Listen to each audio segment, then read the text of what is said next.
नमस्कार, मैं हूं रजत अग्रवाल और आप देख रहे हैं यूनिक इंडिया न्यूज़। खबर गाजियाबाद से। सोसाइटी के अध्यक्ष की तानाशाही के आगे रेजिडेंट्स वाले हुए परेशान। ताज़ा मामला गाजियाबाद के थाना विजयनगर क्षेत्र के क्रॉसिंग स्थित एसोटेक द नेक्स्ट सोसाइटी से जुड़ा हुआ है, जहां सोसाइटी के अध्यक्ष ने अपनी तानाशाही की सभी हदें पार कर दी है। समाज सेवी शिवम गहलोत को अध्यक्ष का भ्रष्टाचार में लिप्त होने की पुष्टि करना कितना भारी पड़ा, ये सुनते हैं पीड़ित परिवार की जुबानी। देखिए पूरा मामला हमारे चैनल यूनिक इंडिया न्यूज़ पर।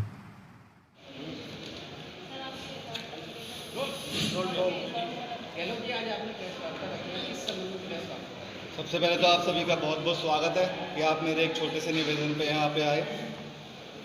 मुझे आपको यहाँ क्यों बुलाना पड़ा उसके बारे में मैं बस बहुत ही सूक्ष्म में अपना विचार रखना चाह रहा हूँ। इस वक्त मेरा परिवार और मैं, मेरे परिवार में एक छोटी बच्ची और एक मेरी माँ है जो कि अभी बाईपास सर्जरी से घर में है, वो रहती हैं, बीमार चल रही हैं।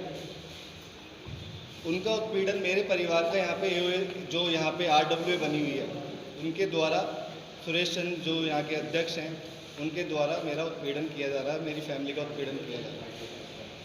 अब वो उत्पीड़न क्यों किया जा रहा है, मुझे प्रताड़ित क्यों किया जा रहा है, उस पॉइंट पे भी आता हूँ। यहाँ पे लगभग 700 परिवार रह रहे हैं और ये सोसाइटी को बसे हुए लगभग 6 से 7 साल हो गए और हर परिवार यहाँ पे लगभग 7,000 से 10,000 रुपये मंथली मेंटेनेंस पे करता है, जो कि एडवांस पे करता है, और लगभग एक महीने में 40 से 50 लाख रुपए का अमाउंट कलेक्ट होता है, जो कि इस सोसाइटी के देख रेख में, रख रखाव में इस्तेमाल किया जाता है। तो मैंने माननीय अध्यक्ष सुरेश चांदी से कुछ दिनों पहले कुछ सवाल पूछे थे, क्योंकि हम एडवांस मेंटेनेंस दे रहे हैं। तो मुझे कुछ सवाल थे कि भाई यहाँ पे CCTV काम नहीं कर रहे हैं, पिछले 7 साल से यहाँ पे फायर सिस्टम काम नहीं कर रहा है, बिजली के पैनलों की अव्यवस्था, प्रॉपर वायरिंग नहीं है, 440 वोल्ट के 220 वोल्ट के तार ज़मीन पर नंगे पड़े हैं, जिनका कोई देख रेख करने वाला नहीं है। खुश नसीबी ये है कि आज तक यहाँ पे कोई दुर्घटना नहीं घटी। इसके अलावा कुछ टावर्स ऐसे हैं जहाँ पे कैमरे वर्क नहीं कर रहे हैं, कोई आए जाए किसी का कोई रिकॉर्ड नहीं है। लगभग 700 परिवार बिना फायर सिस्टम के यहाँ पे रह रहे हैं। आज आग लगे या कल आग लगे, कोई उसकी देख रेख नहीं करेगा। अगर 25वें माले पे आग लगती है तो मैं उसे बुझा नहीं सकता, मेरे पास कोई सिस्टम नहीं है। खुले में नंगी तारें पड़ी हैं, बच्चे जो छोटे बच्चे हैं बेसमेंट में हर जगह कैमरे नहीं लगा सकते, ना लगे हुए हैं। वहाँ पे बच्चे चले जाएं, वहाँ पे उस गेट पे ताला भी नहीं है। अगर उस गेट के अंदर कोई बच्चा चला जाए तो क्या दुर्घटना होगी आप खुद ही सोच सकते हैं। 220 वोल्ट का तार नंगा ज़मीन पे पड़ा है। अब आपको बताना चाहूँगी कि शुरुआती दिनों में मैं यहाँ पे जब सोसाइटी में रहने आया, ये मकान मैंने दिसंबर में ख़रीदा था और उसके बाद मैंने यहाँ पे कुछ काम कराया फर्नीचर का, तो पिछले 4-5 महीने लॉकडाउन के कारण से वो काम धीमे धीमे चला। तो मैं 24 जून को यहाँ पे शिफ्ट हुआ था। शुरुआती मैंने यहाँ पे बहुत सी समस्याएं देखी, बिल्डर के अधूरे वर्क देखे। 2 टावर ऐसे हैं जो बिल्डर ने पिछले 7 सालों में उनका निर्माण भी नहीं किया, अभी तक पेंडिंग है। और ऐसे 5 टावर यहाँ पे बने हुए हैं जिनके फायर फाइटिंग जैसे, CCTV जैसे मूलभूत सुविधाएं जो एक आम जिंदगी की रोज़मर्रा की ज़रूरत है। CCTV, मेरे घर में चोरी हो जाए, मेरा मर्डर हो जाए, कोई देख रेख करने वाला नहीं है। अभी 24 अगस्त को सोमवार का दिन था, मेरे घर पे हम सब परिवार सो के उठते हैं, मेरे घर पे बिजली नहीं होती है। मैंने सोचा कि वो यहाँ पे प्रीपेड मीटर्स लगे होते हैं, तो मैंने सोचा वो माइनस में रात में चला गया होगा, सोमवार की सुबह वो ऑटोमेटिकली वो लाइट कट जाएगी अगर आपने चार्ज नहीं करा होगा। तो मैंने उसमें देखा बैलेंस नहीं था। मैंने मेरे पैर में फ्रैक्चर है, उल्टे पैर में, और बेड रेस्ट डॉक्टर ने मुझे बोला हुआ था। इस घटना से 1 हफ्ते पहले मुझे फ्रैक्चर हो गया था। मैंने एस्टेट मैनेजर बालकिशन जी को फ़ोन किया कि मेरे घर की बिजली नहीं आ रही है, 6,000 रुपये का एक रिचार्ज का भेज दीजिए जो मैं हर महीने करा रहा हूँ। उन्होंने एक स्लिप भेजी 6,000 की, वो मैंने पिन कोड एक होता है वो मैंने कोड सिस्टम में डाला और वो मेरी बिजली तुरंत कट गई। और उस पर्ची पे लिखा था 12,000 रुपये नेगेटिव बैलेंस, माइनस, मतलब मुझे वो 12,000 और पे करने हैं, जब जाके मेरी बिजली जुड़ेगी। अब इस 12 और 6 18,000 रुपये के मामले पे आता हूँ। लॉकडाउन पीरियड के कार्यकाल की लगभग 17,919 रुपये मेंटेनेंस चार्ज बना था, जो कि मैंने किस वजह से दिया नहीं था या क्यों रोका हुआ था, उसकी एक पुख्ता वजह थी। मैंने जब ये मकान खरीदा तो 2.25 लाख रुपए मेंटेनेंस चार्ज पे किया था। 2.25 लाख रुपए वो भी मुझसे एओए ने प्रेशर बना के, माननीय अध्यक्ष सुरेश चांद जी ने प्रेशर बना के बोला कि आप कैश देंगे तो ही हम एनओसी पे करेंगे। मैंने 2.25 लाख रुपए उन्हें कैश दिया, उन्होंने मुझे एनओसी दी, मैंने रजिस्ट्री करा ली। मुझे क्या समस्या है? मुझे 2-3 महीने बाद पता पड़ा कि समस्या ये आई कि 2-3 महीने बाद पता पड़ा कि मैंने मुझसे अध्यक्ष जी ने 80,000 रुपये उसमें एक्स्ट्रा अमाउंट ले लिया है मेंटेनेंस का। तो मैंने एक मेल डाली अध्यक्ष को कि अध्यक्ष जी मेरे 80,000 रुपये आप पे निकलते हैं, ये 80,000 रुपये का हिसाब बता दीजिए और मैं वो 17,000 रुपये पे कर दूंगा। ना तो पिछले 3 महीने में उस 80,000 का जवाब मिला कि उसका मेरा हिसाब क्या है, और मुझ पर लगातार प्रेशर बनाया गया कि वो 17,919 रुपये पे कर दीजिए। मैं कहा साहब मुझे अध्यक्ष जी 80,000 का हिसाब तो दीजिए, नहीं दिया। लगभग मैंने आज तक 10 जून को पहली मेल की थी यहाँ के रख रखाव के कार्यों के लिए, और आखिरी मेल की थी 22वीं मेल ये की थी मैंने 25 अगस्त को। मैं 22 मेल कर चुका हूँ और आज तक मेरे पास एक मेल का रिप्लाई नहीं है। मैं यहाँ का रेजिडेंट हूँ भाई, मुझे रिप्लाई तो दे दो। मैं पूछ रहा हूँ, ठीक है आप नौकरी करते हैं, बिजी हो सकते हैं, एक मेल का 8-8 10-10 रिमाइंडर दे रहा हूँ, रिप्लाई नहीं आ रहे। मेरी बिजली कट गई, मैं अध्यक्ष जी के पास आता हूँ, अध्यक्ष जी ये मेरी बिजली नहीं आ रही है, कैसे आएगी मुझे बता दीजिए। तो 20वें माले से मैं नीचे लिफ्ट से आता हूँ टूटे हुए पैर से, ऑलरेडी मैं मानसिक तनाव में हूँ, शारीरिक पीड़ित हूँ। मैं नीचे आता हूँ, 2 घंटे मैं यहाँ बाहर बैठ के वेट करता हूँ। सोसाइटी के लोगों ने भी फ़ोन किया कि अध्यक्ष जी नीचे आ जाइए, शिवम की कुछ प्रॉब्लम है, सॉल्व कर दीजिए। 2 घंटे बाद अध्यक्ष जी आते हैं, मैं यहाँ बैठा होता हूँ। मैंने कहा अध्यक्ष जी सुन लीजिए, मेरे से चला नहीं जा रहा है। तो सीधा अंदर कमरे में चले गए। मैंने 10 मिनट वेट करा, क्या पता कोई काम होगा आ जाएंगे। 10 मिनट मैंने वेट करा, वो नहीं आया, फिर मैं उनके कमरे में चला गया। मैंने अध्यक्ष जी मैंने 6,000 रुपये का रिचार्ज किया था, घर पे लाइट नहीं आ रही है और बेटी की क्लास चल रही है, 5 साल की बच्ची है, और घर में एक माँ है जिसकी बाईपास सर्जरी हुई है, गर्मी से दिक्कत हो रही है, चलिए यहाँ से, नहीं भरेंगे तुम्हारे, तुम उठाओ सोसाइटी के मुद्दे, जितना सोसाइटी के मुद्दे उठाओगे उतनी तुम्हें अब पीड़ा मिलेगी, यहाँ पे नहीं जोड़ेंगे तुम्हारी लाइन, 18,000 भरिए पहले। ये रवैया, ये वे ऑफ टॉकिंग मेरे अध्यक्ष का मेरे प्रति था। मैं यहाँ का रेजिडेंट हूँ। अब मुझे मैंने यहाँ पे काफ़ी मुद्दे क्या उठाए वो भी सूक्ष्म में बता देता हूँ। ये लोग शुरुआत में अध्यक्ष जी मेरे साथ प्रशासन के कार्यालयों में जाते थे प्रॉब्लम्स को लेके। मैंने कहा मेरे पास अभी समय है कुछ दिनों का, मैं आपके साथ चलता हूँ, उनको सॉल्व कराने की कोशिश करता हूँ। कुछ प्रॉब्लमें सॉल्व हुई भी, सिटी मजिस्ट्रेट ऑफिस से हुई, डीएम ऑफिस से हुई, या फिर फायर फाइटिंग सिस्टम के ऑफिस से हुई, फायर चीफ के यहाँ से, या फिर बिजली विभाग से हुई।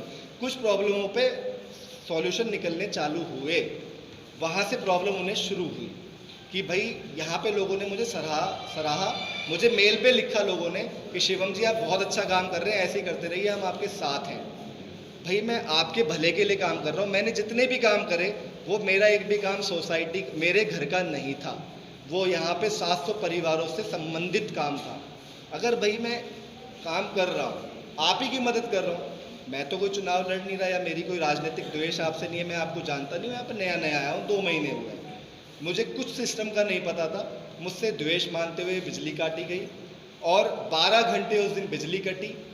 हमें पुलिस, इन्होंने यहाँ पे पुलिस आती है, पुलिस हमें थाने ले जाती है, थाने में भी माननीय थाना अध्यक्ष इनको सुझाव देते हैं कि भाई किसी का परिवार प्रताड़ित मत करो, बिजली जोड़ दो, लेकिन बिजली नहीं जोड़ी। थाने अध्यक्ष की बात नहीं मानी। क्या स्थिति है? हमने तहरीर वहाँ दे दी है, तहरीर पे अभी कोई एक्शन नहीं है। इनकी तहरीर पे शायद एक्शन हो रहे हैं, मेरी तहरीर पे कोई सुनवाई नहीं हो रही है। तहरीर दिए हुए कितने दिन हो गए? तहरीर को दिए 24 तारीख की सुबह दोपहर को हमने दी थी, 24 तारीख सोमवार की दोपहर को हमने तहरीर थाने में दी थी और चौकी में दी थी।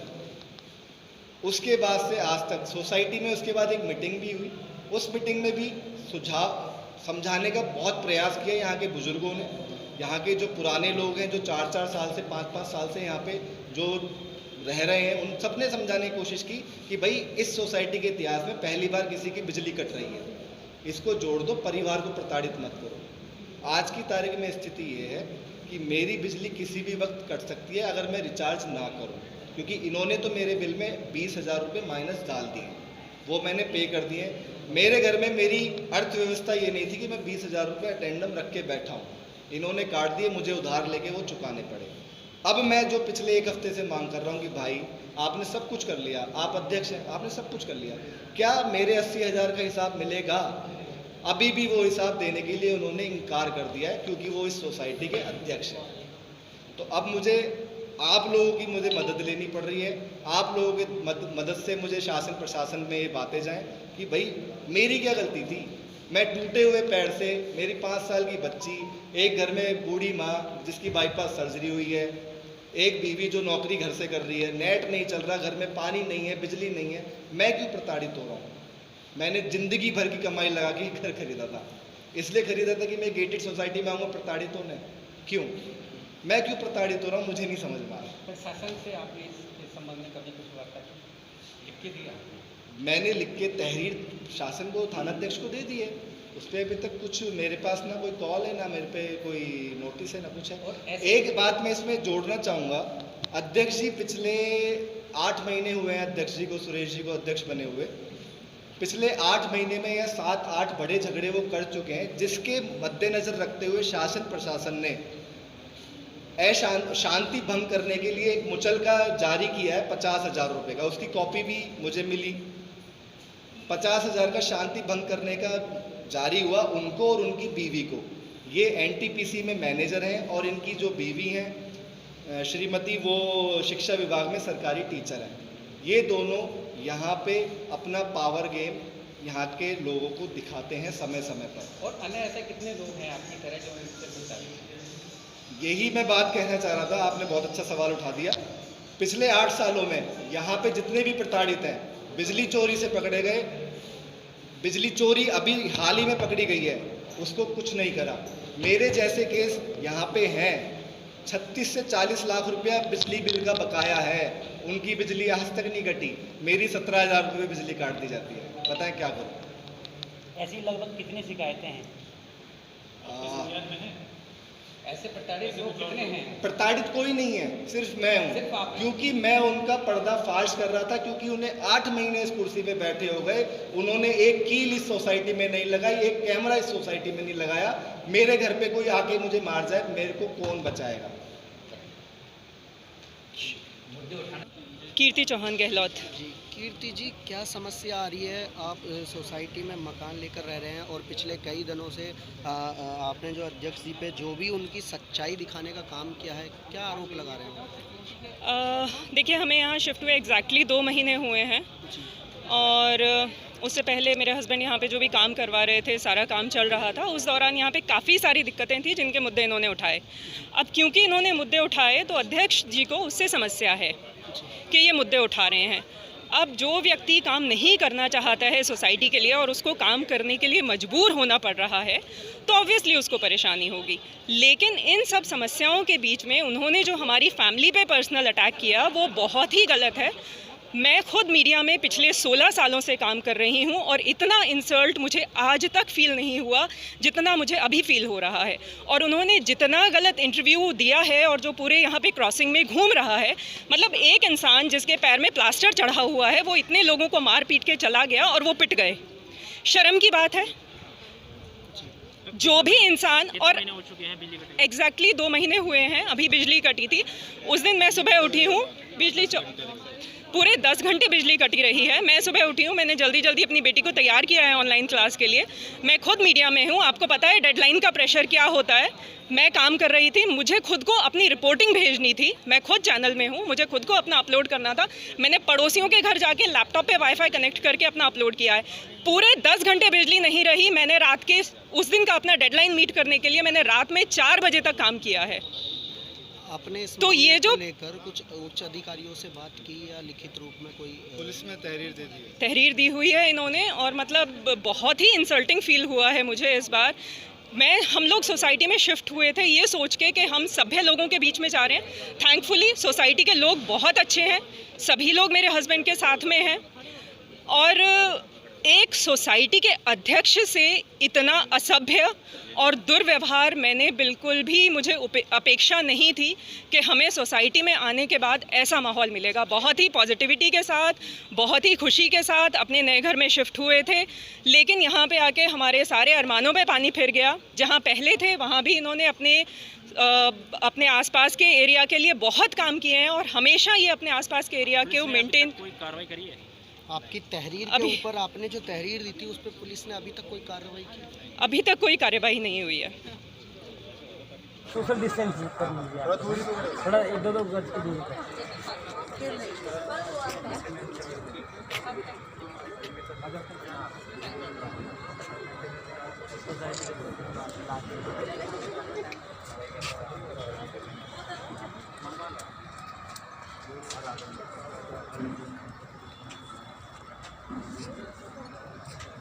जी ने आज पीसी की है, प्रेस पर्सन की है, क्या मामला है?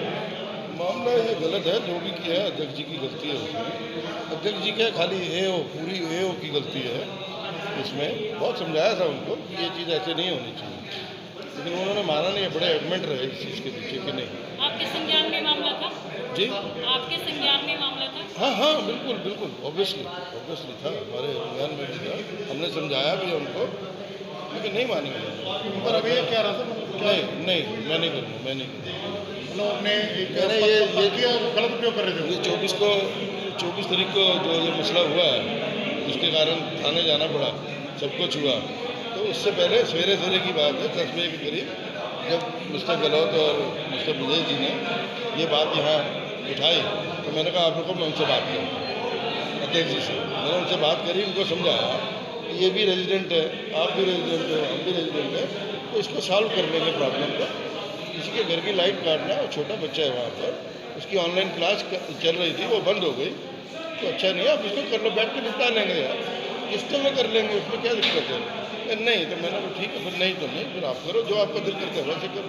सर आप लोग किसके सपोर्ट में हैं? अभी एक सोसाइटी के मैं रेजिडेंट के सपोर्ट में देखो, हैं मैं या गलत के खिलाफ? नहीं, हम रेजिडेंट थे। मैंने कल एक मेल डाली है जी, रेजिडेंट के लिए। मैंने कहा झगड़ा रेजिडेंट से मत करो, झगड़ा करना बिल्डर से करो, रेजिडेंट के साथ नहीं। अरे अध्यक्ष भी तो रेजिडेंट है, अध्यक्ष कौन सा बाहर से आके बनता है? यहाँ पर चूज तो रेजिडेंट ही करते हैं इनको। जो AO बनती है उसको बनाने वाला कौन है? रेजिडेंट है। तो आप रेजिडेंट की नहीं सुनोगे तो किसकी सुनोगे? आप अपनी मोनोपोली बना के नहीं चल सकते कहीं पे भी। सीधी सी बात है, आपको सुनना पड़ेगा रेजिडेंट का। और उनके साथ आप मिलके क्यों नहीं चलते यार? आप क्यों अकेले चलते हैं? वो गलत है बिल्कुल। कब से चल रहा मामला है, कुछ बताएंगे इस पर? ये 1.5-2 महीने की बात है। अभी आए गिरोह, कोई पुराने नहीं है। अभी इन्होंने रिसेंटली यहाँ बाई किया है हाउस, तो उसके बाद अभी 1.5-2 महीने से ही यहाँ पर ये है। और ये पहले नहीं हुआ था, पहले तो उन्होंने चालू कर दिया, लाइट सब कुछ किया है, वो रह रहे हैं। अब ऑल ऑफ सडन एक दिन चुप करके डाल दिया पैसा, अगले को पता भी नहीं लगा कि माइनस कर दिया उन्होंने। माइनस कर दिया तो क्या होता है, संडे को लाइट नहीं कटती है, तो मंडे जैसे ही आता है उस दिन 10 बजे तक लाइट नहीं कटती, 10 बजे के बाद लाइट कट जाती है। तो अब उनको पता नहीं था, या तो अवेयरनेस करते, उनको बता देते कि ऐसे ऐसे हमने उसमें आपका। सर जिस टाइम लाइट कटी क्या आपके अध्यक्ष जी के पास गए थे?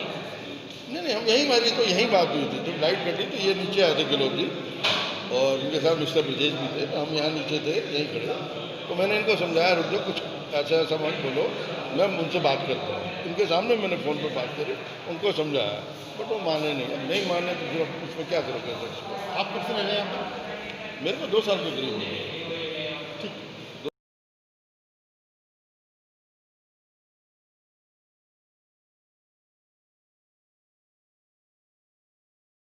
नई व खास खबर के लिए हमारे चैनल यूनिक इंडिया न्यूज़ को सब्सक्राइब करें, लाइक करें एंड शेयर करें। Thank you.